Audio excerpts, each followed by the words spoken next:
रहे हैं। Political assassination को लेकर मनीष एक बात हम भी कर रहे थे सर, आप कुछ ऐड ऑन करना चाहते सबसे हैं? बड़ी बात क्या है, मैं ये बात कह रही हूँ क्योंकि जॉन एफ कैनेडी को लेकर तमाम दावे होते हैं, खुलासा होगा, लेकिन अब तक सस्पेंस बना हुआ ही है, कुछ साफ तौर पर सामने नहीं आ सका है। ये भी एक सबसे बड़ा रीजन साबित हो सकता है। देखिए, ट्रंप के इलेक्शन कैंपेन का एक बड़ा वादा था कि वो जॉन एफ कैनेडी के हत्या से जुड़ा हुआ फाइल सब सार्वजनिक करेंगे, जो उन्होंने नहीं किया।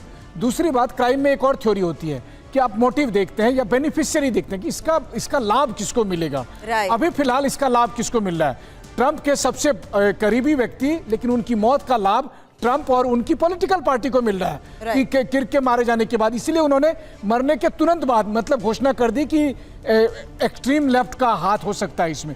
दूसरी बात आप देखिए, इसमें सबसे दिलचस्प बात यह है कि जिस तरह से कैनेडी के हमलावर के पीछे कौन लोग थे ये पता नहीं चल पाया। हो सकता है इसमें भी आपको कभी नहीं पता चल पाएगा कि इसके पीछे कौन थे, आखिर इसको क्यों मारा गया इस वक्त। क्योंकि देखिए, ऐसा तो है ना कि बाइडेन आज राष्ट्रपति हैं, ट्रंप को तब गोली लगी थी जब सरकार किसी और को थी, लेकिन अभी तो सरकार मेरे चाचा की थी, तभी मैं मारा गया।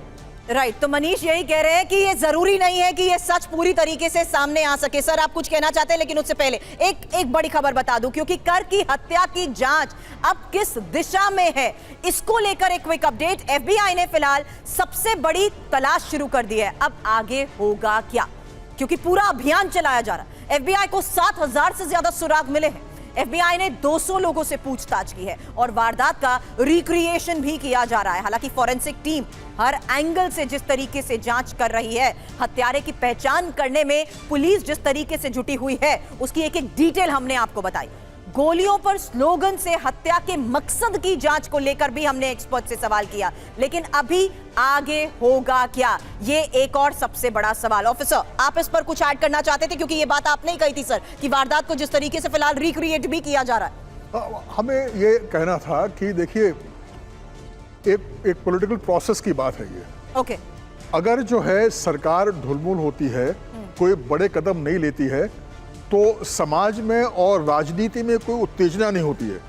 लेकिन सरकार ऐसे आती है कि जो बड़े कदम लेती है, क्रांतिकारी कदम लेती है, बड़ा बदलाव चाहती है, तो उसका उतना ही ऑपोजिशन होता है और उतनी ही उत्तेजना जो है समाज में बढ़ जाती है। तो डोनाल्ड ट्रंप का जो स्टाइल है, देखिए बाइडेन का तो लोग कहते हैं कि वो खुद शासक थे ही नहीं, पीछे से बैकस्टेज चल रही सरकार, पर ट्रंप की बड़ी एग्रेसिव स्टाइल है और इसमें और सावधानी बरतनी पड़ेगी, क्योंकि इस प्रकार की उत्तेजनात्मक घटनाएं होने के संभावना और बढ़ जाती है। तो you have to be very careful.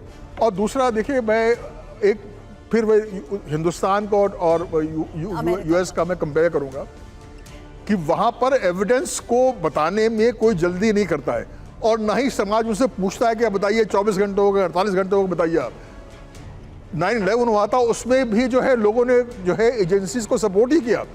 Right, ऐसे में मिस्टर मिश्रा, ये सामने आना एफबीआई के जरिए कि 7,000 से ज्यादा उसे सुराग मिले हैं और इसमें वो मूवमेंट और जो फोरेंसिक एविडेंसेस की हम बात कर रहे थे, उस पर आप ऐड ऑन करना चाहते थे कि कैसे उसकी चाहे कैप हो, उसके हैंड और साथ ही उसके शू प्रिंट्स, ये भी इंपॉर्टेंट हो जाते हैं, जिसे फिलहाल इन्वेस्टिगेट किया जाएगा, जहां बात होती है 7,000 से ज्यादा सुराग मिलने की। बिल्कुल, वो जितने भी सुराग हैं वो एक्यूरेसी के साथ अपनी चीज़ें वो बताएंगे और चीज़ें पकड़ में आएगी कि कौन कल्प्रिट था।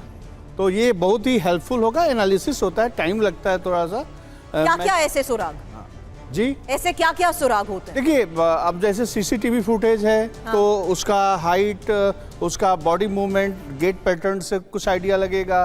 पाम प्रिंट है तो पाम प्रिंट का डेटाबेस है कि नहीं, पाम प्रिंट का डेटाबेस नहीं है, लेकिन ये डीएनए है, डीएनए एनालिसिस, उसकी प्रोफाइलिंग होती है, तो यूएस में डीएनए डेटाबेस है, उससे ट्रैक किया जा सकता है। तो चांसेस है कि जल्दी से जल्दी कल्प्रिट जो है। डीएनए एनालिसिस को लेकर आप बात कर रहे थे। डेटाबेस की मैं बात कर रहा था कि यूएसए इज फेमस कि लाइक हर एक इंडिविजुअल का डेटा उनके पास है। तो अगर एक इंडिविजुअल जिसकी वो ब्लैक कैप और फेस और उसका सब कुछ बता रहे थे, तो उससे एक फेस रिकग्निशन सॉफ्टवेयर की मदद से उस इंडिविजुअल को इमीडिएटली आज तक आइडेंटिफाई क्यों नहीं किया गया? राइट, फेस रिकग्निशन से भी आज तक आइडेंटिफाई क्यों नहीं किया गया? इंपॉर्टेंट पॉइंट सर, लास्ट एक। देखिए, ऐसा है कि हम जो बात कर रहे हैं ना, वो सिर्फ प्रत्यक्ष जो एविडेंस सामने है उसकी बात कर रहे हैं। पर जो इन्वेस्टिगेशन रैली होती है तो it is not limited to this. ये तो 5% समझिए आप, 95% जो है क्या कॉन्वर्सेशन चल रहे हैं, क्या मैसेज का आदान प्रदान हो रहा है, जो टेली कम्युनिकेशन है ये है, उसका सबकी एनालिसिस हो रही होगी कि उससे किस फ्रीक्वेंसी से जो है ये कम्युनिकेशन हुई, जैसे मारा गया, किसने कहाँ बात की। तो ये नेटवर्क पूरा एनालाइज करके ऑब्वियसली सर उस पूरे नेटवर्क को देखते हुए अगर एक प्रोफेशनल कौन हो सकते हैं, हाँ, हायर भी किया गया तो किसने करा ये एक अलग इन्वेस्टिगेशन है, जरूर है। लेकिन कम्युनिकेशन एनालिसिस से जो है communication analysis, DNA analysis, forensic analysis, CCTV footage, ये सब कुछ जो अभी तक बड़ी खबरें इस पूरे मामले की इन्वेस्टिगेशन में सामने आई है, कर्क मर्डर इन्वेस्टिगेशन पर ही ये तमाम पहलुओं को और इन्हीं तमाम सुराग के आधार पर एक्सपर्ट्स के साथ हम आज कर रहे थे सवाल। फिलहाल आप सभी ने हमें ज्वाइन किया, उसके लिए बहुत बहुत शुक्रिया।